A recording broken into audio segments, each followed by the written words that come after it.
Atlanta. I was in a small conference room at Olivet Nazarene University in mid-July, at the very beginning of camp, before 30 teams had even reported, and Chicago Bears GM Ryan Pace was telling stories about a ceiling-to-floor whiteboard that coach Matt Nagy and offensive coordinator Mark Helfrich were marking up nightly, Good Will Hunting style, with new ideas about how Nagy kept two legal pads for watching college tape, one to take notes on players, the other to steal ideas for plays. Pace just wanted to illustrate how excited he was about his new coaching staff. And inadvertently, he wound up telling the story of the 2018 season. This year has been about an explosion of offense in pro football, in no doubt. But that's only a product of blossoming open-mindedness and innovation in NFL, something that leads you right to the two teams still playing. The Patriots and Rams aren't flawless. They are smart, and flexible, and innovative. Yesterday, 35,000 people showed at Gillette Stadium to send the Patriots off to Georgia to their 9th Super Bowl in 18 years. The Rams didn't keep a head count, but given accounts of half-hour wait times to get into their new stadium's Hollywood Park construction site, they may not have been that far from matching the Foxborough number. And the teams basking in that atmosphere represented more than just those fans. Simply, they're so much of what this season has been. I think if you did a poll of a bunch of coaches, and asked for teams, situationally, that take calculated risks or they expose your weaknesses as a team and work their strengths, I think both these teams would come up, Nagy said, just before heading off for vacation late Friday night. They do a great job of that. Super Bowl 53, analysis, Belichick's old-school plan for a new Rams juggernaut. The Rams and Patriots aren't the same, but there are threads to tie them together. Both have evolved to fit what they're up against in today's NFL. Both are capable of changing what they do on a week-to-week basis. Both have a very specific vision in what they want their teams to look like, and the roles they need players to fill. In a certain way, the Rams are working toward the kind of infrastructure that's given the Patriots an advantage over most of the NFL for such a long time. The Bears are too.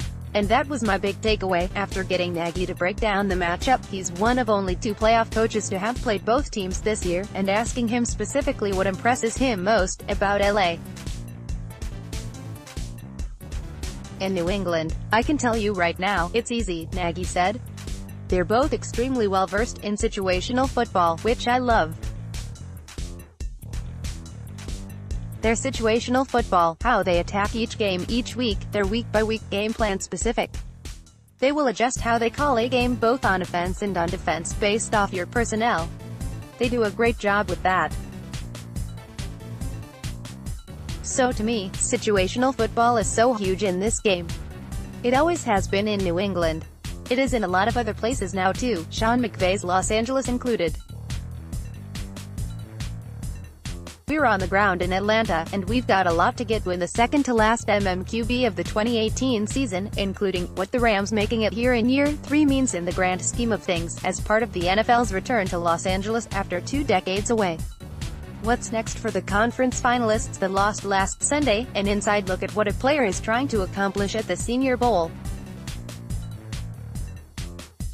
Notes on who helped themselves in mobile this week, from a draft perspective. More on coaching movement across the NFL, and that blown call in Saints-Rams. We're starting with Nagy, and his keys for a game that pairs two teams that contrast one another, old versus young, on the surface, but probably mirror each other more than you would think. Nagy's Bears choked out the Rams 15-6 on December 9, a frigid Sunday night in Chicago. The Patriots outlasted the Bears 38-31 7 weeks earlier at Soldier Field. So Chicago got to see different versions of the two teams. New England rolled in on fire, coming off a win over the Chiefs, in the midst of a 6-game winning streak. The Rams were not. December was inarguably their worst month. But Nagy studied both all the way through the year. The Patriots and Rams offenses are on his Monday morning watch list. Among the teams he mines the tape of for ideas to take. With that as the backdrop, and with the big game just 6 days away, Nagy and I went through all the themes and matchups that highlight Super Bowl 53.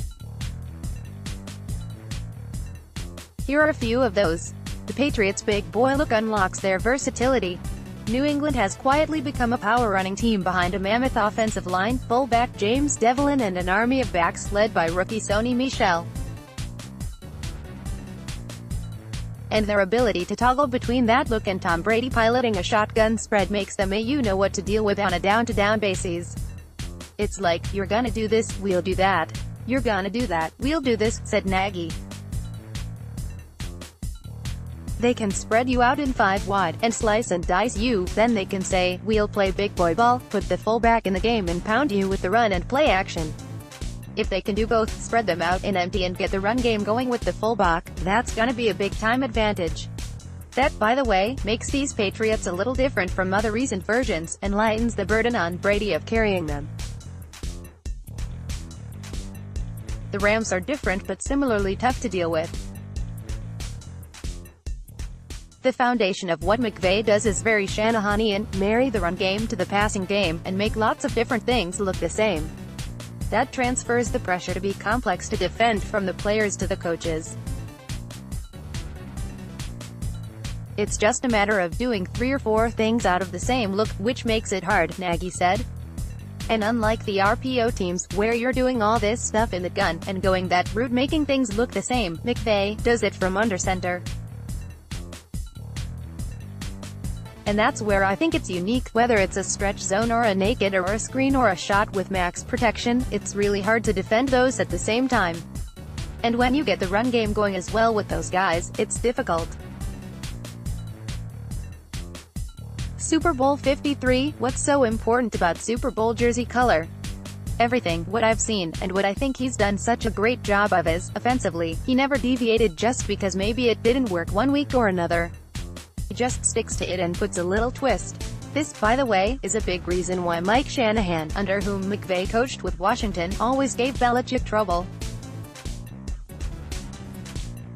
The game might come down to second-tier guys.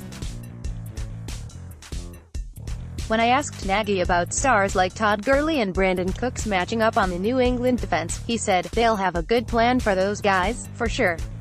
So whether it's your third guy or your fourth guy, if you have a matchup that you like, then that's where you can get them. Your other guys have to make plays when given opportunities. Last year in the Super Bowl, that was Corey Clement for the Eagles. And it's why when I asked Nagy for an X-factor for the Rams, he said he'd take Robert Woods and Gerald Everett, guys who'll get less attention and may draw the kinds of matchups Nagy referenced. Then, I asked for the Patriots' X-factor, and similar logic applied. Super Bowl 53, the 20 most important players in Patriots-Rams, I think it's Chris Hogan, Nagy said. He didn't do a whole lot against the Chiefs, but he's sneaky good. He could have a big game, he's good against zone defense, and they're gonna have a plan for Edelman. So I could see him having a nice game. The first quarter could be key. Here's an interesting fact, the Rams didn't hold a second-half lead in any of their 3 losses. You might think that shows they struggle from behind. But after last week, we know that's not really the case. More so, it's proof that they're that much better playing with a lead. When they play with the lead, and that's anybody, but they're really, really difficult to stop when they have the lead and they're dictating the pace and the tempo of the game, Nagy said. When they score a touchdown in the red zone and get the lead, they're really efficient and they're tough to stop. If you get them into a situation where they're in the shotgun on every play because they're behind, and the play action doesn't really work, as it is with any team, they get one-dimensional. Just because of all the stuff they do, Sean stays really aggressive, he'll make some really aggressive play calls with the lead, and he makes it really hard for you to get any tendencies on what they do. So making the Rams one-dimensional is key. In a word, yes. A huge key, whether it's Gurley or CJ Anderson back there, letting the Rams run the ball has been a death sentence for their opponents. Just 5 teams held LA under 100 yards rushing during the regular season. 3 of them won, that's all 3 of the Rams' defeats. Last week the Saints made it 6, and it took all the Rams had to get past them. Nagy made this one simple. I asked what New England had to take away. He answered, it's the run game. They have to shut that run game down. If they don't, it's hard to beat that team. If they get that run game going, they're hard to stop. Or, the next Alex Smith. 5 players who could be traded during Super Bowl week. The reason? The run game basically activates everything for that offense.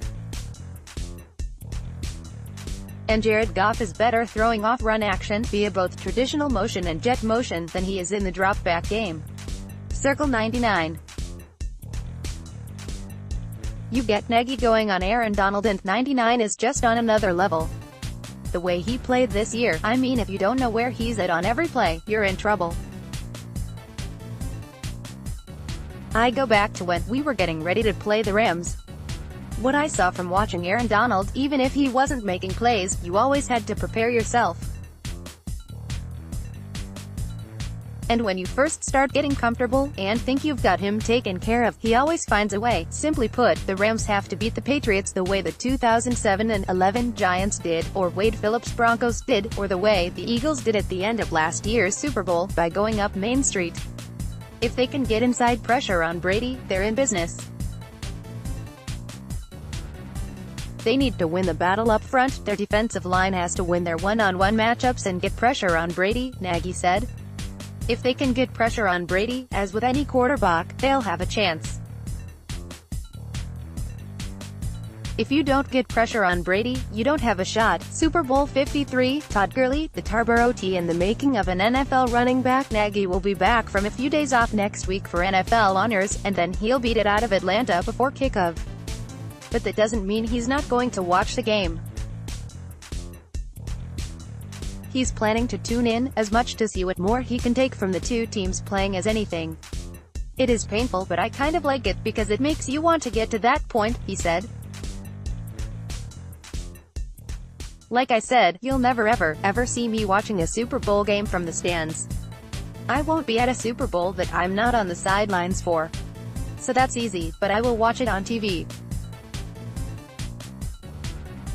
And you learn from it. Given how this year's gone, we can all learn from it.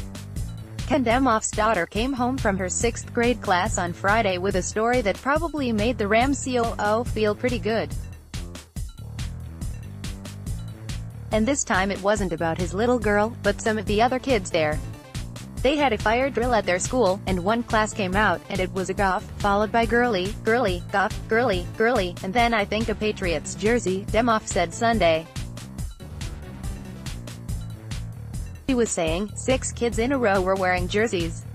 That was a poignant point to put how you captivate this next generation. There's nothing that can be done to solve that. There were 20 years here without football, or that people kept their original teams or found other teams to root for. We may win them back as a second team. But if you're from Pittsburgh, you're still going to be a Steelers fan, even if you live in LA. But that next generation, the generation that grew up without a team, we are really laser focused on them. You want the impact that the Rams getting to the Super Bowl is having on the NFL's efforts to win over Los Angeles, and avoid the fate it met in the 1990s there. Start right there, with those 6th graders. Demoff's point of view is a pretty realistic one. Those fans from the Northeast and Midwest that have packed the Coliseum and the StubHub Center the last 3 years aren't going to be converted, in all likelihood. But their children might be. The impact won't be in the short term, said ex-NFL exec Eric Grubman, who was point man for the league's return to LA. It shows up in the medium term and long term. Just think about the kids. If you're a kid and a team comes to town, and they're in the Super Bowl a couple years later, you're a fan for life. That's not to say that this Super Bowl run won't give the Rams' efforts to win over the Spenders in LA a shot in the arm.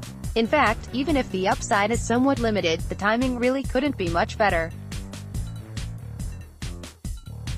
The Rams started selling personal seat licenses and suites for the Inglewood Stadium last March, which was always going to be a challenge in a market with so many entertainment options. There are multiple teams in every pro sport, and 2 colleges with high-profile athletic departments to compete with before you even start talking about all the non-sports options in LA.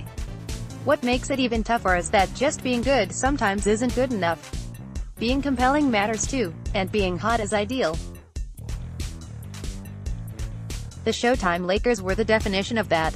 The Rams, with a young and dynamic head coach, and stars like Gurley and Donald, are at least going in that direction. Super Bowl 53, Rams-Patriots not a great combination for ticket resellers. It's not just going up and down the field there, said Mark Nagy, CEO of Sports Corp and a power broker in the business of building stadiums. It's having superstars. They have that. And more than that, they have a superstar head coach. Players come and go, but the coaches stay as the most visible people in those organizations. It makes a very big difference there, maybe more so there than in any other market. As for tangible proof that it's working, the Rams' NFC title game win outrated every one of the Dodgers' World Series games, and the team sold out a game scheduled for a Monday kickoff at 5 p.m.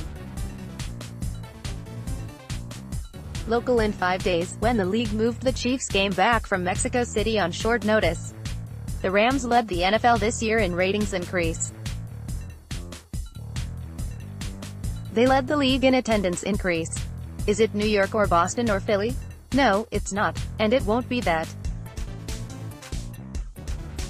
Given the challenges, it's hard to look at what the Rams are doing. The Chargers' challenges and results have obviously been different, and not think they're on the right track.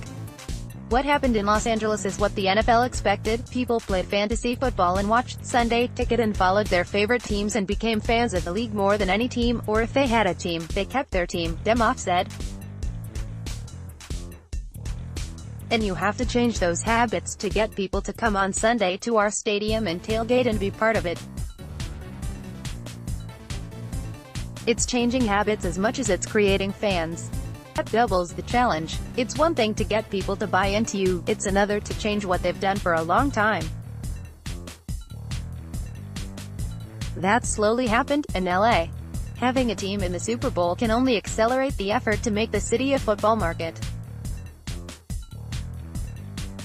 If we didn't know better, we'd think this was the Knicks winning the lottery and getting Patrick Ewing, Ganis said. Last year would have been too early, next year would have been too close to the stadium opening up. It's as perfect a scenario as could have been drawn up. Sunday's Pro Bowl was dotted with Chiefs and Saints players, who were probably the last ones who wanted to be in Orlando, having come off painful overtime losses following a season during which, on balance, they were the best two teams in the NFL. All of those guys will eventually turn the page, and there's plenty of reason, starting with the quarterbacks, to think that both teams will be back in the running at the highest level next year. But there's plenty of business to be done, too. So yeah, I figured we'd take a look at that this week. I asked around. Here's what I'm looking at as the top 3 issues for both in the coming months. Saints WR Michael Thomas is eligible for a second contract for the first time, and asking for money in the Odell Beckham neighborhood is within reason. The Saints, though, have only paid one skill player even $10 million annually in their history. Beckham makes $18 million per. And they traded that player, Jimmy Graham, a year later. Their area of investment offensively has always been in the quarterback and the line. Will they make an exception? And how about DT Sheldon Rankins, another third-year player, who's in that boat? The Saints will have to make a call on his fifth-year option by the beginning of May, knowing that he may not be quite the same in 2019 coming back off a ruptured Achilles.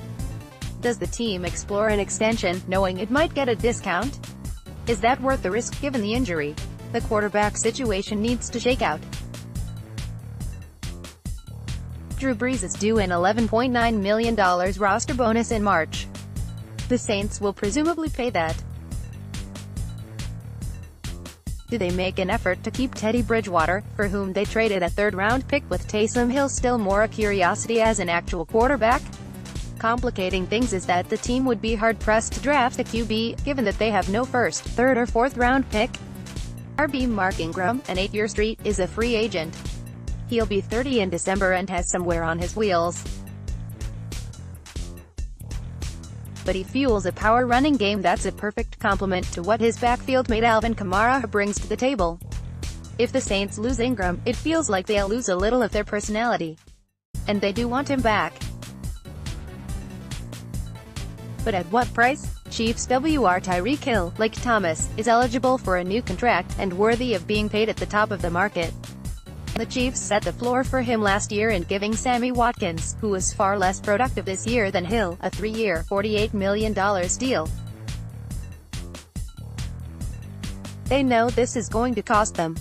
How much? And will the structure of the deal, given Hill's off-field past, be an issue in the negotiations? DT Chris Jones is the other big internal piece who's eligible to be extended. The third-year monster had 15.5 sacks this year, and is living in a world where the league's top defensive tackle scored a deal at $22.5 million per. Jones isn't Aaron Donald, but as an interior disruptor, he may have been number 2 to number 99 this year. As is the case with Hill, the Chiefs would love to lock him up. We'll see if they can make it happen in this new financial environment. What will KC do with its edge rushers? D. Ford had a career year and is the natural candidate for the franchise tag. Guys like C. Mitch Morse and Demetrius Harris should hit the market. That'll cost the Chiefs between $15 million and $20 million, depending on whether he's classified as a linebacker or an end. Do the Chiefs tag him and try to do a deal? And if they do, is Justin Houston, carrying a $21.1 million cap number for 2019, gone? There are decisions to be made there. Jones, post-title game, everything is looking up for Patrick Mahomes. It hit me last week while I was in Mobile that most fans probably aren't familiar with everything that happens at the Senior Bowl, or grasp how important it is in the draft process. So I figured this week I'd turn a piece of the column over to one of the week's stars. I picked Ohio State wide receiver Terry McLaurin, and not just because of where he went to school. I swear, he had a big few days, per scouts paid to know that stuff. So here he is on his experience out there, coming off the Rose Bowl. I felt like I had a great senior season, and agent, Buddy Baker, and I had this as the game, a must-come to. And if I got the invite, and I was pushing for it really hard, I was definitely coming. This is the premier event for senior players, an opportunity to showcase myself as an individual, show to GMs, coaches and scouts that I have the speed to take the top off the defense. I am a good route runner with dependable hands who has the potential to be a starting receiver in the NFL. I also wanted to display my ability to contribute in many other ways, such as on special teams, being a leader and an overall great addition to an organization. 2019 draft, all eyes on Drew Lock. Daniel Jones at the Senior Bowl. One just wanted to come in here and put my best foot forward, really. Coming into the first practice for me, it was about knowing all my plays. This is a new offense for me. I'm used to running the spread, and this is a pro-style offense. The new terminology was different, but I try to learn conceptually, and that helped me. I didn't have any missed assignments going through the first practice, where our coaches were really throwing a lot at us. We installed over 60 plays. That really got me off on the right foot because I try to play fast. That's a strength of my game, and I was confident in what I was doing. I had two goals. First, I wanted to win all my one-on-ones, to demonstrate my ability to run the entire route tree and the subtle nuances that help receivers get separation.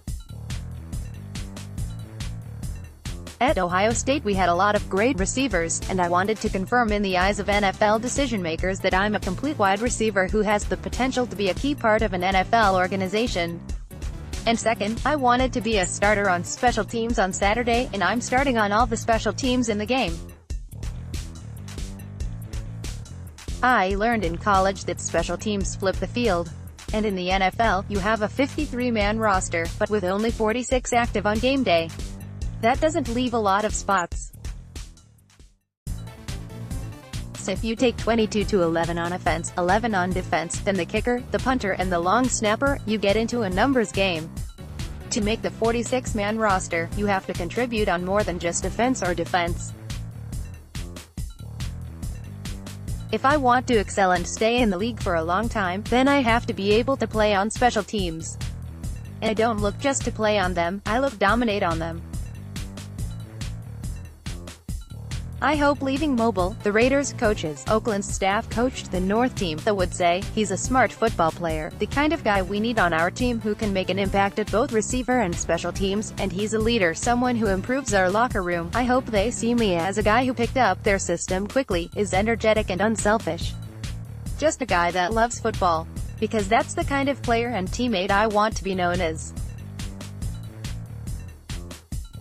2019 Draft, how the 49ers and Raiders got an edge in the draft from coaching at the Senior Bowl. What's next? My goal is to run in the 4.3 range at the Combine. I feel like I have that type of elite speed. I know coaches and scouts believe I'm fast, but I'm not sure if they appreciate how fast. I was clocked the fastest in pads this week, 22.2 miles per hour at the first practice, and I want to show I have the type of speed that's game-changing. And when I get back to training at XPE in Fort Lauderdale, I want to get my body right and then just continue refining my routes, catching the ball cleanly. I'm never satisfied and continually work on all aspects of my game. Let's just say the jugs machine has become my best friend. Overall, going forward, I'm excited to put my sole focus on my training and continue to enjoy this process. I do see myself as an early round player. When I'll go, I don't know. Those chips will fall where they may. I'm going to focus on controlling the controllable, and I'll do the best I can wherever I end up. I am just hopeful and excited for the chance to be part of an NFL team. Quote, they're not happy with me right now. The NFL is calling my phone, blowing me up, saying that I put him in the hospital. So yeah, I gotta check on him, make sure he's okay. But do I regret it? No. Jets' Jamal Adams on leveling the Patriots mascot, Pat Patriot, to ESPN's Diana Rossini. God, this kid is great. The truth is, we need more personality in the NFL, not less. And yeah, maybe Adams came with a little more thunder than he should have. But if you really look closely at how he took old Pat, it's pretty obvious that he was going for effect, not for injury. Everyone positioning this as assault needs to calm down. McCann, legal implications of the Jamal Adams Pat Patriot mascot incident tweet. That's Pro Football Talk's Darren Gunt, and he's absolutely right. The NFL's decision to fine Rams CB nickel Roby Coleman $26,739 for a helmet-to-helmet hit, and announcing it quietly before any sort of public apology, certainly did feel like the league trying to address the play without really addressing the play. And that's a shame, because this should have been pretty simple. If you say, we got it wrong, we're sorry, we're going to address it further in the off-season, then the story slowly goes away. Also, no one's going to accuse you of preing the situation. Instead, the story is lingering, and the public sees the league, once again, trying to play the people like fools. Or, Goodell silence on Saints-Rams no call is deafening meme. This isn't a horrible idea. Maybe not feasible, but that would be pretty awesome to watch. And you might even see guys on bad teams go a little harder toward the end of the year to avoid playing in this game. The Bowl, Tom Brady is not a big fan. Clips. If you have 3 hours or so, here's the full game that pitted Kent State junior quarterback Julian Edelman against Miami, Ohio, senior receiver Sean McVay. Edelman finished the day with 260 yards and 2 picks on 19 of 33 passing, and 93 yards on 22 carries.